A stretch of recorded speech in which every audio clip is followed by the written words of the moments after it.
औज़ुबिल्लाहिमिनश्शैतानिर्रजीम बिस्मिल्लाहिर्रहमानिर्रहीम। Functional analysis.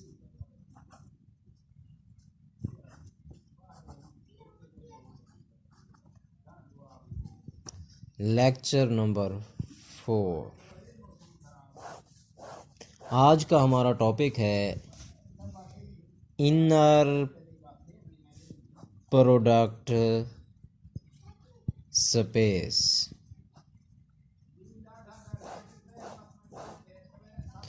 Inner product space, let V over F, यानी कि V be a vector space over the field F, be a vector space over the field F।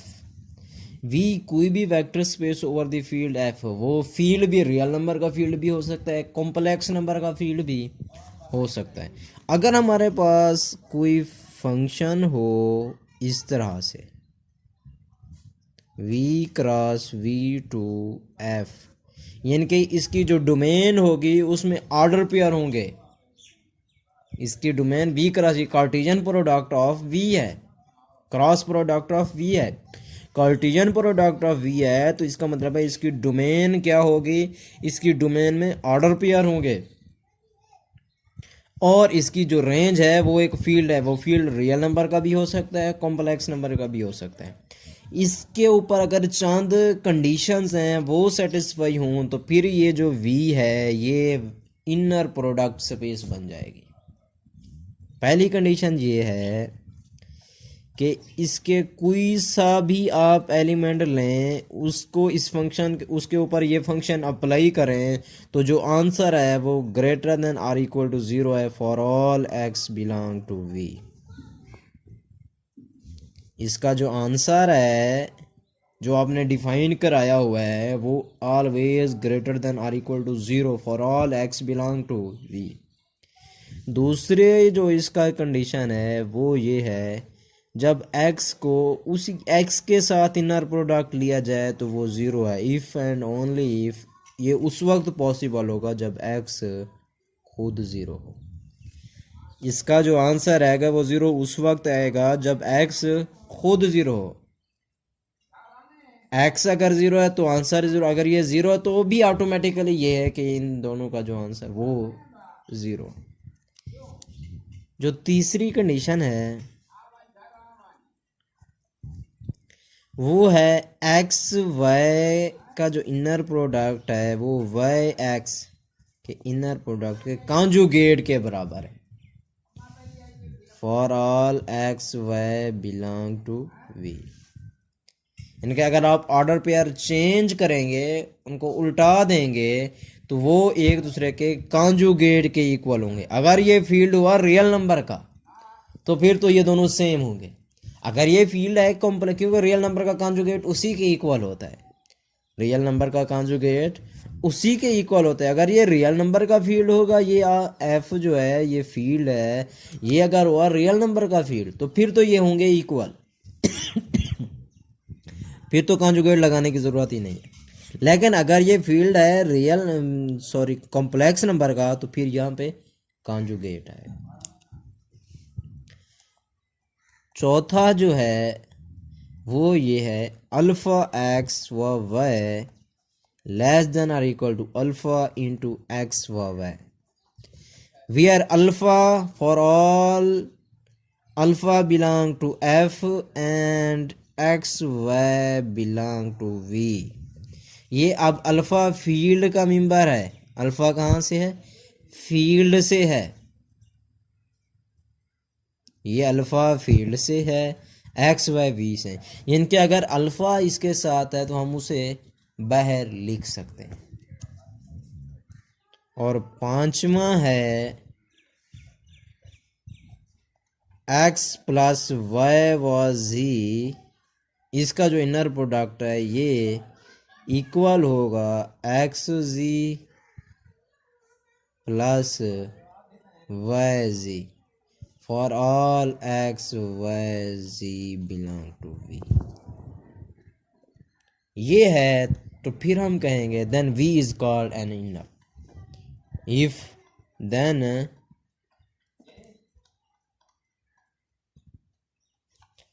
V is called inner product space।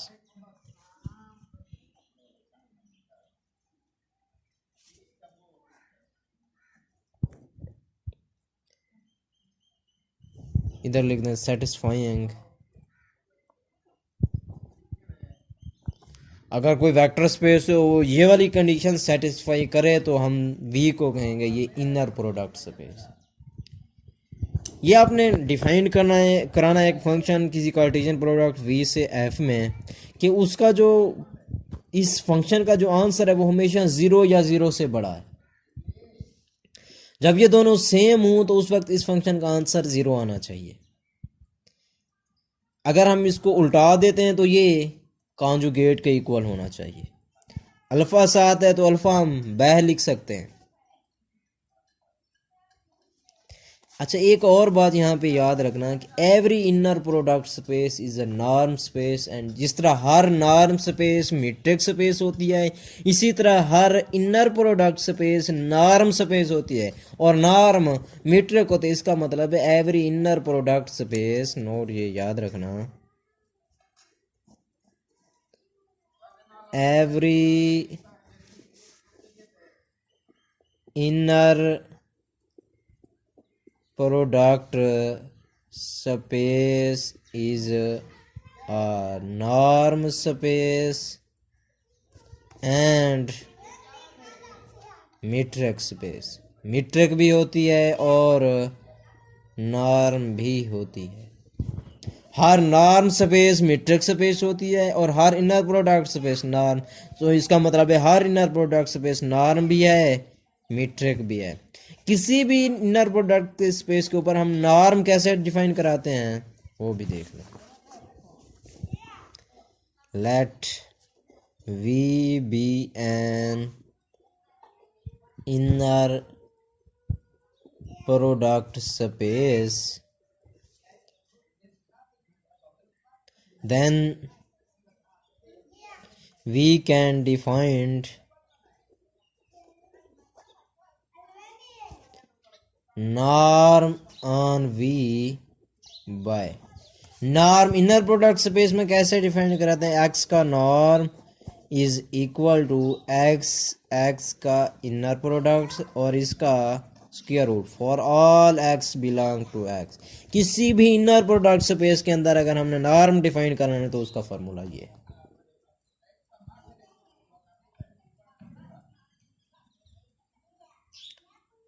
Similarly हम inner product space के ऊपर metric भी define करा सकते हैं। वो किस तरह, वो देखते हैं।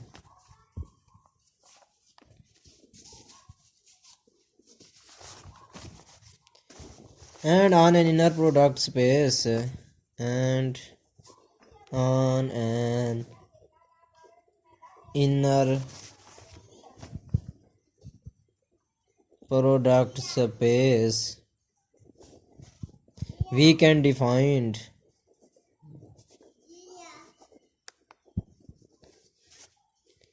a metric as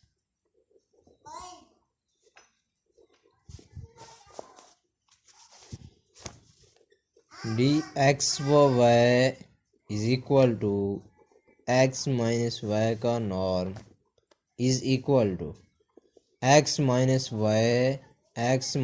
वाई और इसका स्क्वायर रूट। उसके बाद है जी हिल्बर्ट स्पेस।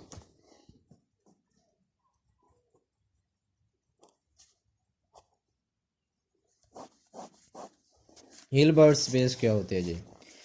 A complete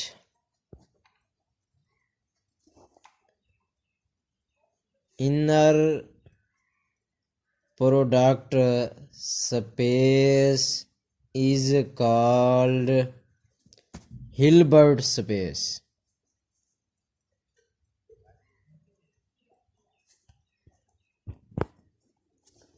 जिस तरह हमने कहा था every complete norm space is a बनाक स्पेस, इसी तरह every complete inner product space is a Hilbert space. Complete क्या क्या मतलब है? कंप्लीट का मतलब यह है कि हर काशी सीक्वेंस उसके अंदर कन्वर्जेंट होगी। Every Kashi sequence is convergent. एक और बात याद रखें, बड़ी इंपॉर्टेंट चीज ये है कि norm on an inner product space define the parallelogram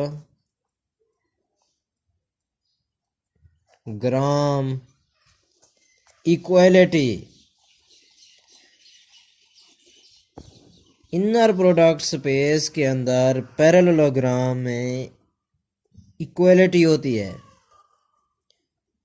x plus Y का square plus x minus Y का square is equal to 2 into X norm का स्क्वायर प्लस वाई नॉर्म का स्क्वायर। सिर्फ पैरेललोग्राम में इक्वालिटी सिर्फ inner product, ना norm space में है, ना बनाक स्पेस में है, ना मीट्रिक स्पेस में है। ये इक्वालिटी अगर होल्ड करती है तो ये सिर्फ और सिर्फ इनर प्रोडक्ट स्पेस में होल्ड करती है।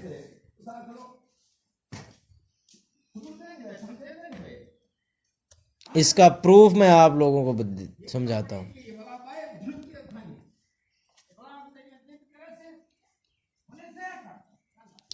इस पैरेललोग्राम का प्रूफ